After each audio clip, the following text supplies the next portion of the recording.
السلام عليكم ورحمة الله وبركاته. ازيكم؟ عاملين ايه؟ يا رب تكونوا بخير وكله تمام. يونت 4 ثانوية عامة. هنضرب غطس ابن لذينة في المودل فيربس باستخداماتها كلها، بانواعها كلها، بقصتها كلها.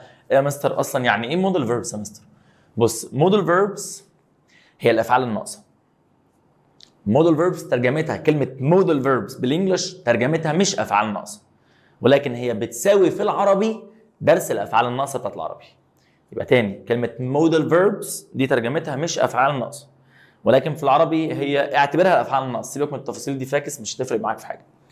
الدرس ده كبير مهم، في استخدامات كتيره جدا جدا، او اليونت دي فيها استخدامات كتيره جدا. احنا هنشتغل مثلا ادفايس نصيحه، هنشتغل سجستشن اقتراح، هنشتغل ابيليتي قدره، هنشتغل بليمينج وريجريت اللي هو اللوم والندم، هنشتغل نيسيستي، هنشتغل لاك اوف نيسيستي، هنشتغل بروهيبيشن اللي هو الضروره وانعدامها والمنع والتحريم، هنشتغل ديدكشن، هنشتغل possibility وبروبابيلتي احتماليه. فالدنيا هتبقى كبيره. صح معايا كده؟ الافعال الناقصه درس مهم جدا، سهل ما فيهوش اي مشكله. القصه كلها بس ان الافعال الناقصه، حط في دماغك الجمله اللي قلت دلوقتي دي، شبه الرياضه بتاعت تانية اعدادي. مستر احنا مش فاكرين حاجه من تانية اعدادي. انا فاكر لان ده درس الرياضه الوحيد اللي كنت فالح فيه، الدرس بتاع البرهان، الدرس بتاع ان انا اديك جمله، الجمله دي عباره عن معطى فتقول بيها بما ان، اذا في كذا. اللي بقوله دلوقتي موجود في معظم جمل المودل فيربس، واهمهم طبعا الديدكشن، لان الديدكشن هو درس الاستنتاج، وانت عشان تستنتج معلومه لازم بيكون في معطى الاول. فلان عنده وعنده وعنده وعنده وعنده فلوس كتير وعربيات وفلل ومش عارف ايه، يا ده اكيد غني. انت عمرك ما هتعرف توصل للاستنتاج بتاع انه اكيد غني الا لما تعرف وتقرا الجمله اللي فيها انه عنده وعنده وعنده وعنده. فمعظم استخدامات المودل فيربس بيكون فيها ماشيه بنفس السيستم دوت، ان انت لازم تقرا. بص يا جدعان، هو اصلا في العادي انت لازم تقرا كل المكتوب قدامك لحد الاخر. بيكون عندك جمله فيها معطى، المعطى ده بستنتج منه استنتاج. انا دلوقتي مش هشرح استنتاج، انا بس بديك ايه؟ بديك مثال. في بارت 1 احنا هنشرح ايه؟ احنا هنشرح الادفايس، احنا هنشرح البليمينج والريجريت اللي هو اللوم والندم اللي هم نفس الحاجه، هتعرف دلوقتي. وهنشرح مع بعض السجستشن اللي هو الاقتراح. قول بسم الله، صلى على النبي، وحد الله، ويلا معايا. ايه الافعال الناقصه؟ مستر احنا ليه بنسميها افعال ناقصه؟ زي ما اتفقت معاك، دي مش يعني الترجمه اللي على السبوره دي مش اسمها افعال ناقصه، بس احنا هي بتساوي الافعال الناقصه في العربي. بكل بساطه احنا بنسميها افعال ناقصه لان هي بالفعل افعال ناقصه. ايه يا مستر اللطافه دي؟ يعني ايه بالفعل افعال ناقصه؟ بنشتمها مثلا؟ مش بنشتمها، ولكن الافعال دي ناقصه، ما بتكملش جمله لوحدها. دايما الفعل الناقص ده بيكون عايز بعده فعل تاني عشان المعنى بتاعه يكمل. لما اقول لك مثلا I can، فين الجمله؟ مفيش جمله فعلا. انا استطيع، لا انت محتاج تكمل الجمله. طب I can swim يعني ايه؟ انا استطيع ان اسبح. كملت الجمله بسبب I can ولا swim اللي بعدها؟ swim اللي بعدها. You must يعني ايه you must؟ يجب عليك. يا حبيبي تسلم، يعني ايه يجب عليك؟ فين الجمله؟ طب you must study hard، يجب عليك ان تذاكر بجد. كده الجمله بتاعتي ايه؟ كملت. عشان كده اسمهم افعال ناقصه. اول حاجه هنبدا مع بعض بالادفايس. ادفايس يعني ايه؟ ادفايس يعني نصيحه بكل بساطه. الادفايس دي في منها نوعين، في بوزيتيف ادفايس وفي نيجاتيف ادفايس. البوزيتيف نصيحه ايجابيه، بمعنى ان انا في حاجه حلوه شايف انها كويسه هتفيدك عايزك تعملها، بقول لك اعملها. وفي حاجه عندي اسمها نيجاتيف ادفايس اللي هي نصيحه سلبيه، انت في حاجه بتعملها مش عجباني هقول لك ما تعملهاش. نصيحه بمعنى اصح مثبته، ونصيحه منفيه. سيبك من كلمه ايجابيه وسلبيه دي مش تفرق معاك. ان انا يا بقول لك اعمل، يا اما في حاجه وحشه انت بتعملها بقول لك ايه؟ بقول لك ما تعملهاش. ماشي. عندنا شويه مودل فيربس افعال ناقصه، ومعانا شويه صيغ بتساويهم. حفظت كل ده الموضوع هيبقى سهل. على فكره الدرس النهارده درس سردي مش تفسيري. ايه يا مستر الكلام الكبير ده؟ يعني ايه سردي مش تفسيري؟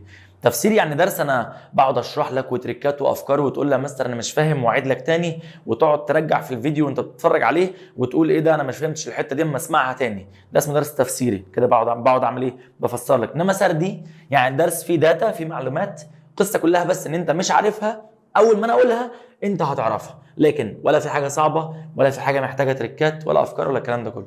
فركز معايا. نتكلم في النصيحة المثبتة اللي بقول لك فيها اعمل. احنا عندنا حاجه اسمها should، كل اللي هكتبه على السبوره بعده فعل في المصدر infinitive بدون اي اضافات، صح معايا ده. وعندنا بيساويها حاجه اسمها ought to، خد بالك ان ought لازم يجي بعدها to. وعندنا حاجه اسمها had better. الثلاثه دول معناهم يجب عليك. طبعا لو انا عايز اقول لا يجب عليك ما تعملش كذا، بكل بساطه should هتبقى ايه؟ should هتبقى shouldn't. ought to هتبقى ought not to. had better هتبقى had better not. يعني لو انا عايز اقول لك ذاكر، يجب عليك ان تذاكر بجد، كل اللي هقول you should study hard. تاني كده you should study hard او you ought to study hard او you had better study hard. الثلاثه معناهم يجب عليك ان تذاكر. طب عايز اقول لك مثلا ما تضيعش وقتك، هقولها ازاي؟ you shouldn't waste your time، ضيع وقتك يعني waste your time، او you ought not to waste your time، او you had better not waste your time. ده بكل بساطه الافعال الناقصه المسؤوله عن جزئيه الايه؟ جزئيه الادفايس. خد بالك بقى في شويه صيغ، الصيغ دي بتساوي الافعال الناقصه دي في المعنى، زي ان اقول لك مثلا هنا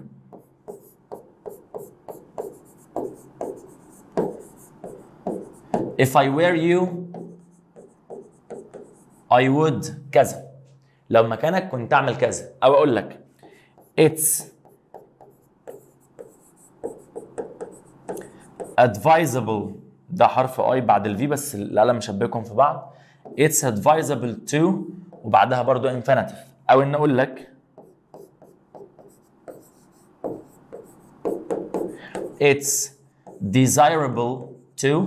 كلمة advisable معناها من المنصوح به، اما كلمة desirable من المرغوب فيه، ان انت منصوح انك تعمل كذا او مرغوب انك تعمل كذا. او اقول لك it's a good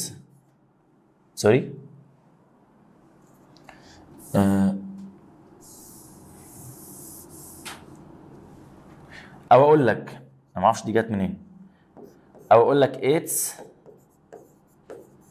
a good idea to. كل الكلام اللي انا كاتبه ده بيساوي اللي فوق. يعني تعالى تاني، لو عايز اقول لك ذاكر هقولها ازاي؟ you should study او you ought to study او you had better study او if I were you I would study. تاني لو كنت مكانك كنت ذاكر. او اقول لك it's advisable to study او it's desirable to study او it's a good idea to study. اعتقد الدنيا كده زي الفل. ممكن كمان تلاقي دي it would be better to كذا. it would be better to study، يعني انا حاسس ان من الافضل ان انت تذاكر. كل دي صيغ للايه؟ للنصيحه. خش على هنا هنعمل ايه؟ بكل بساطه هتنفي كل اللي مكتوب هنا. فانت هتقول ايه؟ اول حاجه هتقول if I، القلم بيعمل حاجات غريبه، ده حرف ايه بس معرفش باصص الناحيه دي ليه. انا زهقت منه فهكمل، انتوا سامعيني فاهميني اكيد. if I were you بدل I would تبقى I wouldn't. طب تعالى هنا it's advisable to تبقى it's advisable بس not to. it's desirable to هتبقى it's desirable not to. او عندي it's a good idea not to. او it would be better not to. لو عايز اقول لك ما تضيعش وقتك من الاول تاني، you shouldn't waste your time، you ought not to waste your time، او you had better not waste your time، او if I were you لو كنت مكانك I wouldn't waste my time مش your time، لو مكانك ما ضيعش وقتي، او it's advisable not to waste your time، It's desirable not to waste your time. It's a good idea not to waste your time. It would be better not to waste your time. دي كلها الصيغه بتاعت الايه؟ بتاعت الادفايس، وكلام زي ما قلت لك كلام سردي ما فيهوش اي مشكله. في كمان الصيغه العاديه جدا جدا اللي هستخدم فيها الفعل ادفايز، بس ادفايز اللي بالاس، ها ده كده. هنا هقول I advise عشان ما عنديش مكان مش هعرف اكتبه. I advise you to study، او I advise you not to لو كنت بتكلم على نصيحة اللي هي بقول لك فيها ما تعملش النصيحة المنفية. I advise you not to waste your time. I advise you to study. I advise you not to waste your time. بس ركز لي في حاجة، انت عندك هنا الفعل advise اللي بيكون بالاس اي مش بالسي، لان اللي بالسي هي النون الاسم اللي معناه advice بمعنى نصيحة. خلصنا الادفايس بكل بساطه. هي الفيصل بينك وبين الحاجات دي يا سمعتها قبل كده وعارفها، يا اما انت ما سمعتهاش وما تعرفهاش. مفيش حاجه فيها تفسير، مفيش حاجه فيها صعبه، مفيش اي حاجه محتاجه نعتل بقى ولا نقعد يا مستر انا مش فاهم طب عيد تاني، طب هعيد الفيديو. فركز معايا في اللي جاي. يلا بينا. بص يا سيدي، هنتكلم دلوقتي على حاجه مهمه جدا جدا، حاجه اسمها البليمنج وحاجه اسمها الريجريت. والاثنين بالنسبه للافعال الناقصه زي بعض بالظبط، نفس الصيغه على فكره، لسبب بسيط. لان كلمه بليمنج معناها لوم، وكلمه ريجريت معناها الندم. على فكره الندم هو اللوم، بس في اللوم انت بتلوم حد، اما في الندم انت بتلوم نفسك، فهي نفس القاعده. تخيل معايا ان انا بقول لك يا احمد اللي قاعد قدامي دلوقتي، احمد you should study، وانت تقول لي حاضر يا مستر زي الفل هذاكر، وما بتذاكرش. يا احمد you should study، حاضر يا مستر ان شاء الله هذاكر وانت ما بتذاكرش. يا احمد you should study، حاضر يا مستر وانت ما بتذاكرش وعمال تثبتني طول السنه وانت اصلا ما بتذاكرش، فدخلت الامتحان في اخر السنه، فايه اللي حصل؟ لبست. فتجيلي شفت اللي حصل يا مستر؟ مش انا ما ذاكرتش فلبست. هنا مش هقول لك you should study، لان you should study معناها المفروض تذاكر، دي كانت بتتقال ايام السنه او ايام ما كانت الدراسه شغاله.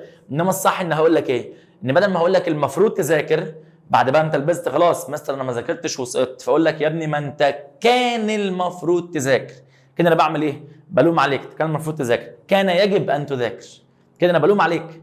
فانت بعدها تروح عامل ايه؟ تندم بقى، فتقول لي فعلا انا كان المفروض اذاكر. كده انت بتعمل ايه؟ بتندم. طب الندم ده بيجي ازاي؟ بيجي يا باشا بكل بساطه، ما اعرفش دي جت منين. بكل بساطه بندم بدي، بستخدم should عادي جدا، وبرده عادي جدا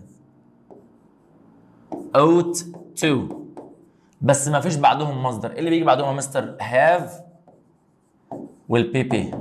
طب دي هيكون ترجمتها ايه؟ كان المفروض يحصل وما حصلش، فاقول لك ايه؟ you should have studied، مش you should study. you should have studied، انت كان المفروض تذاكر، وانت اصلا بقول لك الجمله دي عشان انت ما ذاكرتش في الماضي. او you ought to have studied، تاني كده you ought to have studied او you should have studied. طب مستر ليها نفي؟ طبعا ليها نفي، ما فيش اي مشكله. ايه النفي؟ بكل بساطه هتروح جايب should تخليها ايه؟ تخليها shouldn't. هتروح جايب ought to هتخليها ايه؟ هتخليها ought not to. بكل بساطه حط بعدهم ايه؟ have والبي. دي معناها هيكون ايه بقى؟ هيكون ما كانش المفروض يحصل بس حصل. يا احمد ما تضيعش وقتك، حاضر يا مستر احمد عمال يضيع وقته. يا احمد ما تضيعش وقتك، حاضر يا مستر احمد عمال يضيع وقته. دخل الامتحان ولبس، فاقول له ايه؟ كان المفروض تضيع وقتك ولا ما كانش المفروض؟ هنا هستخدم المنفيه، ما كانش المفروض تضيع وقتك، بقولها بعد ما هو بالفعل ضيع وقته، فاقولها ايه؟ you shouldn't have wasted your time. تاني you shouldn't او you ought not to have wasted your time، ما كانش المفروض تضيع وقتك. كده انا بعمل ايه؟ بلوم عليه، هو يروح مستخدم I فيندم، يقول فعلا I shouldn't have wasted my time، انا ما كانش المفروض اضيع وقتي. ده البليمنج والريجريت، كلام سهل جدا جدا بيتهيألي ما فيهوش اي مشكله. ماشي يلا بينا. ايه اللي جاي يا باشا؟ اللي جاي حاجه مهمه جدا جدا، وهي السجستشن.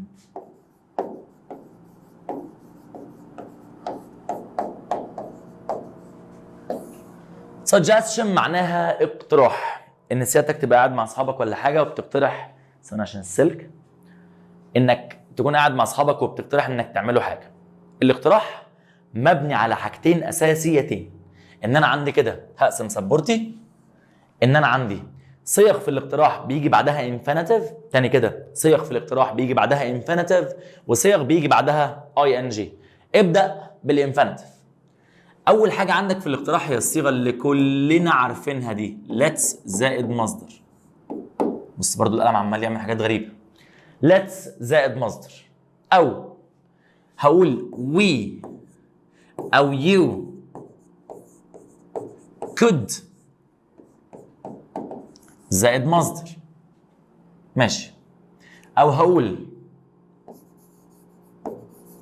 why don't you او why don't we زائد مصدر. يبقى تاني اول حاجه عندي مين؟ let's زائد مصدر، عندي we او you could زائد مصدر، why don't you why don't we زائد مصدر، او ان استخدم دي it's a good idea to مستر. انت لسه كاتب الصيغه دي بالظبط من شويه، كانت في النصيحه عادي جدا. ممكن استخدم الصيغه دي في النصيحه او في الاقتراح، او هقول it's او مش it's بقى it would be a good idea to، اللي هي it's a good idea بس بدلنا بدل it's a good idea it would be a good idea. كل الصيغ دي سيادتك بتستخدمها لما تيجي تقترح على حد حاجه وتكون عايز بعدها فعل فين؟ في المصدر. عايز اقول يلا نروح السينما، يبقى ها let's go to the cinema. تاني let's go to the cinema، او we could go to the cinema. طبعا we could اللي هو يلا نروح السينما. طب لو حد انا شايفه مخنوق بقول له طب ما تخش السينما تتفرج على فيلم، هنا الفاعل بتاع جملتي هيبقى you could go to the cinema، you could watch a movie. لو انت ممكن تتفرج على فيلم هتروق شويه وتفك. why don't you، ليه لا ما تتفرجش على فيلم؟ why don't you watch a movie، او لو بقترح لينا كلنا why don't we watch a movie. صعب الكلام ده؟ ان شاء الله ما يكونش صعب. It's a good idea to watch a movie. It would be a good idea to watch a movie. كل اللي مكتوب على السبوره ده هي الصيغ بتاعت الاقتراح اللي بيجي بعدها فعل فين؟ في المصدر. اعتقد الكلام سهل وما فيهوش اي مشكله. طيب ايه تاني يا مستر؟ ايه تاني هيتعمل؟ ركز معايا. دي الحاجات اللي بعدها اي ان جي. انا عندي حاجه اسمها how about، بيجي بعدها اي ان جي. طبعا الاي ان جي بيكون جوه علامه الاستفهام مش بره كده. وعندي حاجه اسمها what about، بيجي بعدها ايه؟ اي ان جي. دي كده مظبوطه اللي فوق دي، بس انا مش همسح بصراحه مكسل. وعندي حاجه اسمها اي، طبعا الفعل مش شرط يكون I suggest او I recommend، برضو بعدهم الاثنين دول اي ان جي او حاجه ثانيه هتكلم عليها كمان شويه. وعندي حاجه اسمها have you considered زائد اي ان جي. هل حطيت في اعتبارك انك ممكن تتفرج على فيلم؟ have you considered watching a movie، او have you thought about زائد verb ing. have you thought about watching a movie، يبقى have you considered بعدها ing، have you thought about برضو بعدها ing. كل الصيغ دي بتاعت الاقتراح اللي بيجي بعدها ing. بس ركز في حاجه مهمه هقولها دلوقتي واحنا شغالين. تعالى برضو نقلب عشان الاكزامبل، نقلب اللي احنا قلناه هنا نقوله هنا بس بالكلام الجديد بتاع الاي ان جي. how about going to the cinema، او how about watching a movie. what about watching a movie. I suggest watching a movie. I recommend watching a movie. have you considered watching a movie، او have you thought about watching a movie. كل الكلام ده زي بعضه، كل الكلام ده بيجي بعده ing. بس ركز في حاجه مهمه قوي. how about what about في فرق بسيط ما بينهم، لان ساعات هيجيب الاثنين مع بعض ويكون عندك اي ان جي الناحيه الثانيه. طبعا في حاجه ثانيه عايز اقول لك عليها، كل الاي ان جي ده انا ممكن استبدله بايه؟ بناون. ده بطبيعه الحال في الانجليش ان الاي ان جي ممكن استبدله بنون عادي جدا جدا. يعني ممكن بدل ما اقول how about watching a movie اقول how about a movie. تاني how about a movie بدل watching a movie. مش موضوعنا، مش ده اللي عايز اقوله. اللي عايز اقوله ان دي ليها استخدام كده لوحدها، هيجيب لك how about مع what about والناحيه الثانيه اي ان جي بعدهم، وانت تقول طب ما الاثنين زي بعض. what about ليها استخدام كده خفي بيفرقها عن how about. ايه هو الاستخدام ده؟ حلوه كلمه خفي دي، مش عارف ليه خفي، ما انا هقوله دلوقتي مش موضوعنا. what about بنستخدمها لما نكون بنتكلم على احساس بالخطأ، ان في حاجه غلط هتحصل، او انتقاد لسلوك. اتمنى تكونوا شايفين حاجه من الخط الجميل ده والقلم عمال يشبك الكلام في بعضه. احساس بالخطا او انتقاد لسلوك. يعني ايه يا مستر احساس بالخطا او انتقاد لسلوك؟ احنا هنشغل معانا، تخيل معايا ان انا صاحب شركه وقاعد مع الشركاء بتوعي، احنا هنشغل معانا واحد من الرجاله بيتكلم، احنا هنشغل معانا احمد. اشمعنى احمد هنشغله معانا؟ لان احمد مجهوده كويس، تيم بلاير، بيحب يشتغل مع التيم، هارد وركينج زي ما اتفقنا، شخص شغله جامد وبتاع، وبانكتشوال يعني مواعيده مظبوطه. كل ده بيتكلم على ايه؟ المواصفات اللي هتخلينا نشغل احمد عندنا. فانا طب والانجليزي اللي زي الزفت بتاعه ايه نظامك معاه؟ كده انا بعمل ايه؟ انا بنتقد الاختيار بتاع شريكي، او حاسس ان في غلط هيحصل لو احنا شغلنا عند احمد ده. ساعتها اقول له ايه؟ What about his bad English؟ تاني كده What about his bad English؟ انا معترض على الكلام، بنتقد الكلام، حاسس ان في حاجه غلط هتحصل. ساعات بيجيب ده، طبعا his bad English دي مش اي ان جي، دي ايه؟ دي ناون. ساعات بيجيب ده ويجيب لك how about مع what about، عايز يعرف هل انت عارف المعلومه دي ولا لا، فيجيب لك how about مع what about. ساعتها هيكون في احساس بالخطا او انتقاد او اعتراض على اللي بيحصل، بختار مين ساعتها؟ what about على طول. ده اكبر جزء في السجستشن، ولكن في جزء مهم هتكلم عليه دلوقتي، يعتبر هو الجزء الوحيد اللي فيه سنه تفسير، فيه سنه شرح. كل اللي كتبته على السبوره سواء في النصيحه او في اللوم وفي الندم او في الاقتراح، حاجات انت هتحفظها وهتحل والكلام خلصان. صح معايا. بص يا باشا، حتى فانا من شويه ان عندي حاجه اسمها suggest وعندي حاجه اسمها recommend، وان الاثنين دول بيجي بعدهم ing. كلام جميل جدا ما فيهوش اي مشكله، الدنيا زي الفل، فعلا بيجي بعدهم ing، ولكن بيجي بعدهم برضو هم الاثنين قلنا ing، او حاجه مهمه جدا بيجي بعدهم that وفعل في المصدر. ثابته يا مستر؟ ثابته يا حبيب قلبي. ثابته ازاي يا مستر؟ ثابته يا مستر. متاكد انها ثابته؟ حتى لو كان الفاعل ده اي نوع من انواع الفاعل، حتى لو كان الفاعل هي او شي او ات اللي المفروض بعدها احط للفعل اس او اي اس او اي اس. يعني الجمله هتكون ازاي؟ تخيل معايا ان انا كده بقول ان احمد، بقترح على احمد ان هو يتفرج على فيلم. المفروض طبعا اقول I suggest او I recommend watching a movie عادي جدا، انما انا عايز الصيغه دي هتبقى ازاي؟ هتبقى I suggest that احمد watch a movie. السؤال بقى المهم جدا جدا والحاجه الغريبه جدا جدا، انت ازاي بعد اذنك مثبت لي قاعده زي دي وانا اصلا المفروض I suggest that احمد watches a movie؟ لان انا مش بصمجه، انا في ثالثه ثانوي وخدت في اولى ابتدائي ان مع هي او شيء او ات او اسم مفرد لو الجمله present بحط للفعل اس او اي اس او اي اس. فانت ازاي عايز تقنعني ان القاعده دي كده، القاعده دي شغاله، وان ذات فاعل مصدر دي حاجه ثابته مش هتتغير؟ ما تيجي نتفق اتفاق، قول بسم الله. الانجليش مش زي العربي في حاجه، العربي مليان اطناب وايجاز وتاخير وتقديم ومش عارف ايه وشغل صداع ابن لذينه. الانجليش قليل جدا لما بحذف فيه حاجه من صيغه، ولكن في قاعده في الانجليش، خدها قاعده كده عامه على الانجليش. اي حاجه بتتشال في الانجليش بشيلها من الجمله اثرها بيفضل موجود. تاني كده، اي حاجه بتتشال من جمله الانجليش اثرها بيفضل موجود. مش فاهم حاجه يا مستر؟ يعني قصدك تقول ايه؟ قصدي اقول لك ان كان في حاجه هنا في القاعده دي اتشالت، ولما اتشالت اثرها فضل موجود. ايه هي؟ ان بعد الفاعل وقبل الانفينيتيف كان عندنا حاجه من اتنين، يا اما must يا اما should. واظن الكلام كده خلصان ووضحت احنا ليه مثبتين فعل في المصدر. لان انا قلت لك من شويه كان عندي must ومين وشود اللي دايما بعدهم فعل فين؟ في المصدر. طب يا مستر ما هم ما كانوش موجودين في القاعده. مش موجودين واتشالوا بس اثرهم موجود. ده اللي مثبت ان I suggest that احمد must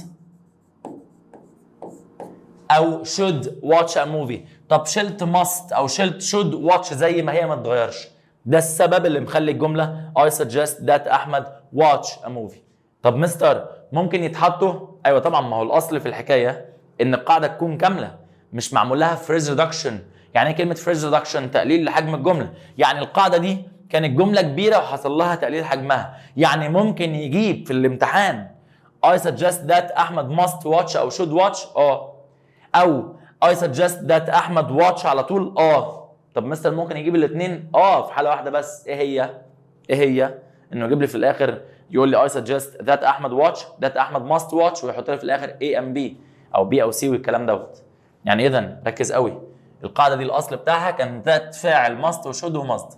شلنا مين؟ must وشود يبقى قال المصدر، لان اتفقت معاك اي حاجه بتتحذف في الانجليش اثرها بيفضل موجود. يعني الجمله هتبقى ازاي؟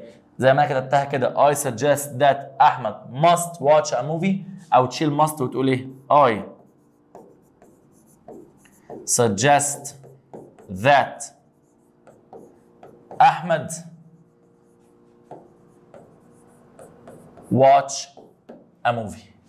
صعب الكلام ده؟ ما اعتقدش صعب، ان شاء الله مش صعب، ما فيهوش اي مشكله. بس في حاجه تانية. ايه هي؟ دي حاسس ان هكون بسبق الاحداث شويه عشان انت هتعرف في اخر المنهج بتاعك في درس ضمائر الوصل ان ذات دي يمكن اضافتها ويمكن حذفها. ايه؟ حتى ذات عادي جدا جدا مفيش مشكله. يعني الجمله مستر هيكون شكلها عامل ازاي؟ تعال نشوف الجمله لو حذفنا ذات واحنا اصلا حذفين ماست وواتش يبقى شكلها عامل ازاي؟ هيبقى فاعل ومصدر على طول. او نحذف ذات ونخلي ماست وشود، ساعتها عادي جدا جدا. حاسس مستر ان الموضوع كبر مني؟ والله ولا كبر ولا اي حاجه. انت عندك يعني عايز تمشيها بسهوله، افترض ان انت عندك ذات وفاعل وماست وشود وانفينيتيف، واعرف ان اول حاجه اللي هي ذات وثالث حاجه اللي هي شود وماست ممكن يتشالوا. لو فكرت بالتفكير ده هترتاح. طب مستر اديني جمله لو شلنا ذات وشلنا شود وماست هيبقى الموضوع ازاي؟ هيبقى I suggest، اتفقنا مفيش ذات صح؟ هحط مين؟ احمد، وهحط مين؟ هحط watch a movie. بس كده. طب ممكن اشيل ذات واحط ماست او شود عادي جدا جدا، والجمله تبقى عامله ازاي؟ هتبقى I suggest احمد must او should طبعا watch a movie. كل الجمل دي صح يا مستر؟ كل الجمل دي صح يا قلب المستر، حبيب قلب المستر، كل الجمل دي صح عادي جدا جدا. يبقى احنا الاول عملنا ايه؟ اول جمله احنا حطينا فيها كل حاجه، ما حذفناش حاجه خالص. I suggest that احمد must watch a movie. تاني جمله احنا عملنا ايه؟ حذفنا should او must وقلنا I suggest that احمد watch على طول. اللي كان موجود هنا في النص كده في should او must واحنا شلناها. بعد كده عملنا ايه؟ حذفنا that وshould وmust وقلنا ايه؟ I suggest احمد watch. وتحت قلنا ايه؟ I suggest احمد وضفنا must watch a movie. الصيغ دي كلها صح.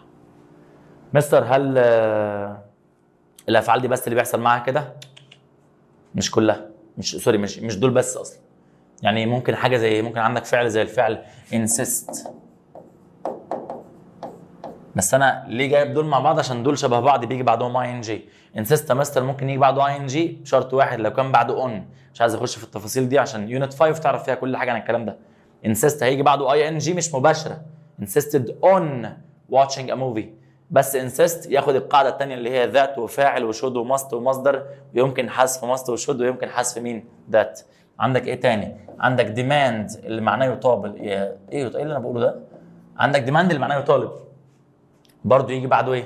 يجي بعده ذات وفاعل وشود وماست ومصدر ويمكن حذف ماست وشود ويمكن حذف مين؟ ذات. دي امثله على سبيل المثال مش على سبيل الحصر، مش هي كل الافعال، في افعال كتير بالشكل ده، ولكن بس ركز لي في دول عشان ده الاساس بتاع الدرس بتاعك. يبقى suggest و recommend بيجي بعدهم ing، يا اما ذات وفعل، هي اشهر واحده فيهم ذات فاعل مصدر. اعرف بقى الحبشتكنات دي ليه ذات فاعل مصدر ثابته بالشكل ده، عشان كان عندنا ماست وشود، ويمكن حذف مين؟ يمكن حذف ذات. اعتقد الفيديو ده كان صغير، كان رايق، مفيهوش اي مشكله، الدنيا كانت حلوه مع التطبيق. بعد حفظك للقواعد دي، وانا بقول حفظك، دي السبوره الوحيده اللي كان عليها شرح شويه، انما الباقي كله كان مجرد ايه؟ مجرد حفظ. هتلاقي الدنيا زي الفل. انت كده فاضل لك عندي في بارت 1 الفوكاب مع الجزء بتاع البراكتسنج على دروس. اراجع معاك بسرعه. احنا شرحنا الادفايس، شرحنا البليمنج والريجريت، النوم اللوم والندم، وعندنا السجستشن. قشطه؟ اعتقد قشطه. هزهقك، انا عارف ان انا زهقتك من الجمله دي. كل حاجه عظيمه جميله هتحققها في حياتك، اولها ايام زي دي محتاجه صبر ومحتاجه جدعنه ومحتاجه ان انت كده ايه تتقل، عشان بامر الله ربنا هيكرمنا.